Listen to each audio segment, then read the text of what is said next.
அப்போஸ்தலனாகிய பவுல் தெசலோனிக்கேயருக்கு எழுதின 1 நிருபம் 3 அதிகாரம்.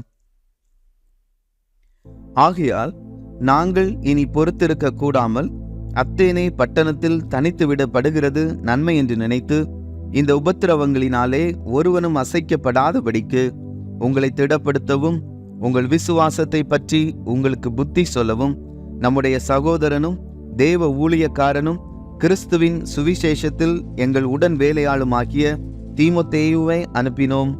இப்படிப்பட்ட உபத்திரவங்களை சகிக்க நாம் நியமிக்கப்பட்டிருக்கிறோம் என்று நீங்கள் அறிந்திருக்கிறீர்களே.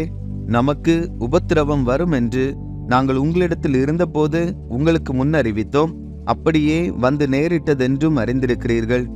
ஆகையால் நான் இனி பொறுத்திருக்க கூடாமல் எங்கள் வேலை வீணாய் போகத்தக்கதாக சோதனைக்காரன் உங்களை சோதனைக்குட்படுத்தினதுண்டோ வென்று உங்கள் விசுவாசத்தை அறியும்படிக்கு அவனை அனுப்பினேன்.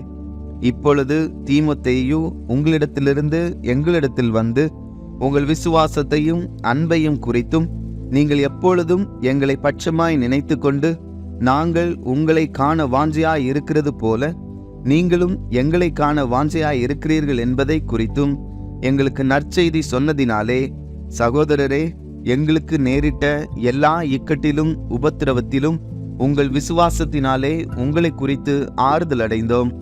நீங்கள் கர்த்தருக்குள் நிலைத்திருந்தால் நாங்கள் பிழைத்திருப்போம். மேலும் நம்முடைய தேவனுக்கு முன்பாக நாங்கள் உங்களை குறித்து அடைந்திருக்கிற மிகுந்த சந்தோஷத்திற்காக நாங்கள் தேவனுக்கு எவ்விதமாய் ஸ்தோத்திரம் செலுத்துவோம். உங்கள் முகத்தை கண்டு உங்கள் விசுவாசத்தின் குறைவுகளை நிறைவாக்கும் பொருட்டு இரவும் பகலும் மிகவும் வேண்டிக் கொள்ளுகிறோமே.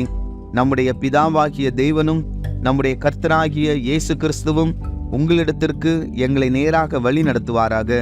நாங்கள் உங்களிடத்தில் வைத்திருக்கிற அன்பு கொப்பாய் நீங்களும் ஒருவரிடத்தில் ஒருவர் வைக்கும் அன்பிலும் மற்றெல்லா மனுஷரிடத்தில் வைக்கும் அன்பிலும் கர்த்தர் உங்களை பெருகவும் நிலைத்தோங்கவும் செய்து, இவ்விதமாய் நம்முடைய கர்த்தராகிய இயேசு கிறிஸ்து தமது பரிசுத்தவான்கள் அனைவரோடும் கூட வரும்போது நீங்கள் நம்முடைய பிதாவாகிய தேவனுக்கு முன்பாக பிழையற்ற பரிசுத்தமுள்ளவர்களாயிருக்கும்படி உங்கள் இருதயங்களை ஸ்திரப்படுத்துவாராக.